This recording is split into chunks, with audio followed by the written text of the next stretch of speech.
Apparemment, la tendance de cette saison, ce sera de terminer chaque épisode sur un cliffhanger, parce que ça fait 3 fois de suite quand même, hein.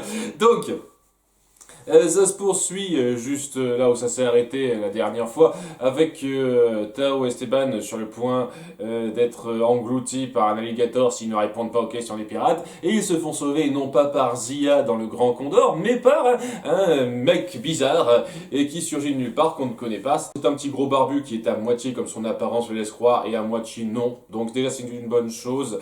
Et c'est-à-dire que oui, c'est plutôt un intellectuel, mais il arrive à être un peu agile, à être très malin sur les bords et même à prendre de court les pirates, même si bon les pirates sont très cons, faut dire ce qui est. Parce que oui, il le laisse faire ses trucs pendant 2 bonnes minutes sans rien faire, c'est-à-dire qu'il endort leur alligator avec une petite pastille de somnifère qu'il avait sur lui, il met KO la moitié des pirates avec une fiole de gaz soporifique. Et c'est après ça qu'ils disent on va peut-être s'attaquer à lui maintenant, ce serait bien. Ce serait une bonne chose. Ouais, donc ouais, les pirates sont très cons. Bon, le personnage, je vous le présente maintenant parce que ça se fait qu'à la moitié de l'épisode, ce qui est une bonne chose. Hein, on met en place l'action, il faut s'échapper des pirates, etc. Il y a beaucoup de péripéties qui se passent avant qu'il ait l'occasion de se présenter réellement. Ce type s'appelle donc Ambrosius. Bon, c'est Ambroise quelque chose, son vrai nom, mais il se fait surnommer Ambrosius, donc ça va être comme ça qu'on va l'appeler. C'est un alchimiste français. Hein, c'est une série créée par les Français, on va créer un personnage français cette fois. Et ouais, alors il est alchimiste, il s'y connaît en tout, en physique, en médecine, philosophie, tout ça. C'est genre le mec qui sait tout sur tout. Et il est intéressé par une matière qui s'appelle l'auricalque, qui forme une boussole qu'il a créée, qui lui permet de retrouver l'auricalque où se situent certaines concentrations d'auricalque. Je ne sais pas comment c'est censé marcher cette merde, mais bon, on va dire que c'est possible. Et en fait, on apprend que l'auricalque est ce qui compose le Grand Condor. Voilà, c'est pas un grand condor en or, il est en auricalque. Parce que voilà, l'auricalque, ça a la même apparence que l'or, mais c'est plus résistant, ça se casse pas facilement, ce genre de truc. Et juste un truc par rapport à ça, tant que j'y pense, il y a à un moment donné, vers la fin, Sancho et Pedro qui demandent si les cités d'or ne seraient pas en auricalque elles aussi. Bon, déjà, elles s'appellent des cités d'or.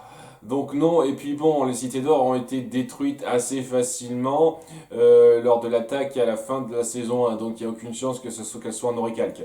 Je dis ça au cas où il y a quelqu'un qui, dans l'équipe créative de la série qui se disent ah mais ce serait cool de faire les cités d'or en auricalque, d'accord ce sera à l'encontre du nom, mais vous imaginez le changement? Non, c'est de l'or, on a vu ça dans la saison précédente, ce serait pas logique. Voilà, j'espère qu'ils le feront pas, c'est une connerie comme ça. Mais voilà, donc il est attiré par certaines choses et il a aussi certains côtés un peu mystérieux, il a l'air de cacher certaines de ses motivations.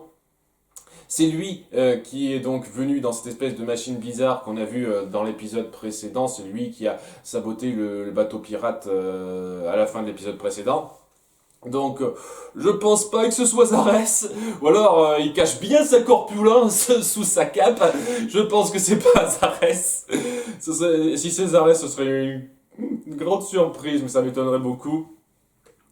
Et ouais, donc je veux dire un truc, et je pense que ce serait une bonne chose qu'il reste un certain temps parce que j'aime bien le personnage. Je trouve qu'il a une présence sympathique, il dégage une légère classe dans un sens un peu différent de ce qu'on peut voir, c'est-à-dire il a une classe différente de celle de Mendoza. Il est érudit, il sait bien réagir aux situations, il a une certaine flegme et une façon très, très joviale de réagir aux choses, mais sans que sans que ça ait l'air d'en faire des caisses, je trouve que c'est très bien foutu. J'aime bien le personnage, vraiment, pour ce qu'on en montre, et s'il le développait par la suite, ce serait cool de l'avoir en perso récurrent. Bref, on repasse au début où il aide nos enfants à s'échapper, et donc il a tout un tas de fioles magiques qui peuvent faire certaines choses. Donc au début c'est logique, il a une fiole soporifique qui crée un gaz qui endort tous les gens derrière lui. Après il balance une fiole qui crée un nuage de fumée puis des traits de flammes.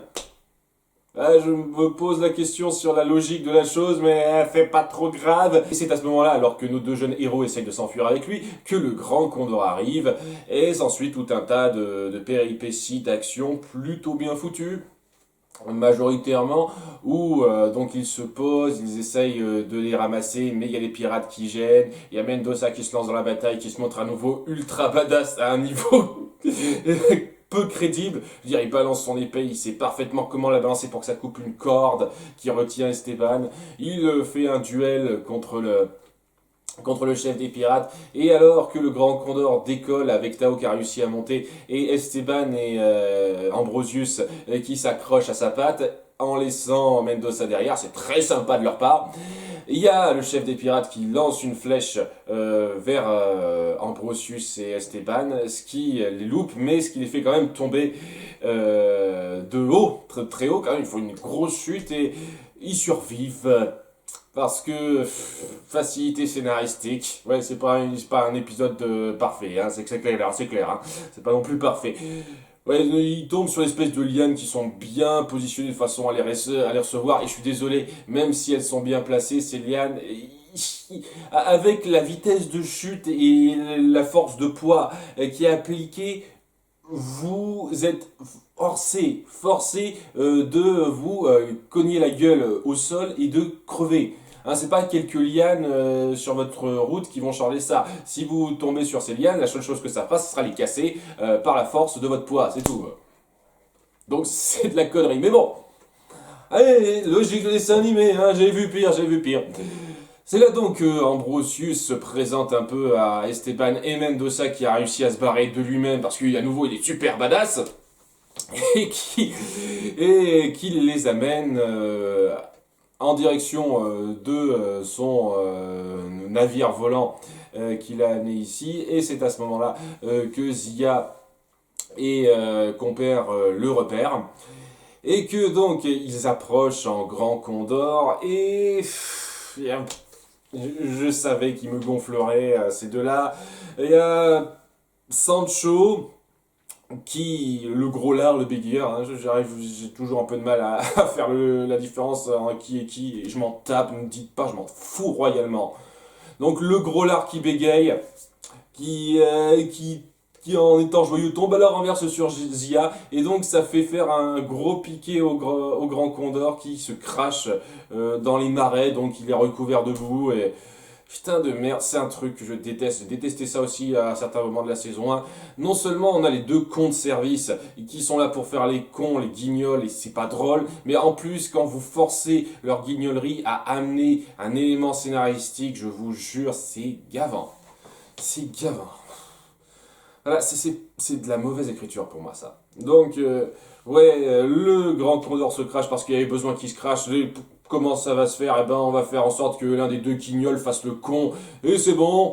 Voilà, hein, c'est bon, c'est arrangé. Ils servent à ça. Ouh. Et donc, maintenant qu'il se crache, ils sont un peu forcés de le quitter parce qu'il est recouvert de boue et apparemment, je sais pas, il peut plus décoller. J'en sais rien, hein, c'est la logique qu'ils ont eue. Alors, bon, il y a une autre logique qui les a fait quitter le Grand Condor pour rejoindre le vaisseau d'Ambrosius, c'est le fait que Zia est tombée inconsciente parce que Sancho lui est tombé dessus. Et donc, elle a besoin de soins ou un truc comme ça. Enfin, de soins, entre guillemets, elle va très bien, mais elle est juste inconsciente. On l'amène donc au vaisseau d'Ambrosius qui est 1000 fois plus avancé, 1000 fois plus pratique que le Grand Condor. Sérieusement, avec le vaisseau des Olmecs et ça, je me dis, ouais, les Mus, ils avaient une grande technologie par rapport à ce qu'on fait maintenant, c'est un petit peu de la merde, hein. Ouais, je dis ça. Je veux dire, son vaisseau est beaucoup plus spacieux, il a beaucoup plus de fonctionnalités, et puis on s'apprêtera à en voir pas mal de fonctionnalités de ce vaisseau plus tard. Donc, ouais, c'est bien de créer de nouveaux vaisseaux, de nouveaux objets, si c'est pour éclipser totalement la grandeur du Grand Condor, ce qu'il est censé représenter. Je trouve ça un peu discutable. Néanmoins, ouais, donc il leur présente son vaisseau. Il leur raconte certaines choses, il est à la recherche d'oricalques donc, parce que pour lui c'est une matière précieuse très importante qu'il veut découvrir. Il y a un livre spécial dans sa petite bibliothèque autour de la langue Mu qu'il n'a pas su déchiffrer et qui intéresse Tao. Mais Tao qui sait lire le mu n'arrive pas très bien à le lire parce que ça y ressemble mais c'est un peu différent. Donc il y a un petit mystère autour de ça. Et c'est là aussi qu'on montre que Ambrosius doit cacher certaines de ses motivations parce que il a l'air très content à un niveau un peu comploteur que Tao sache lire le mu. Donc ça c'est un petit détail que j'aime bien aussi. Et ça se termine avec les pirates qui attaquent le grand vaisseau et Ambrosius qui dit haha j'ai prévu quelque chose, on ne s'attaque pas impunément à mon navire volant. Suspense, cliffhanger. C'était pas mal. C'était pas mal. J'aime beaucoup le personnage d'Ambrosius et c'est ça qui aide beaucoup l'appréciation de l'épisode.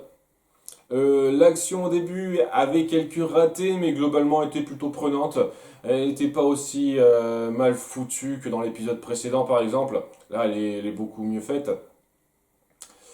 Et c'est déjà pas mal. Il y a quelques moments grossiers je pense, me gêneront durant tout le reste de la saison. Je sens que c'est bien parti pour.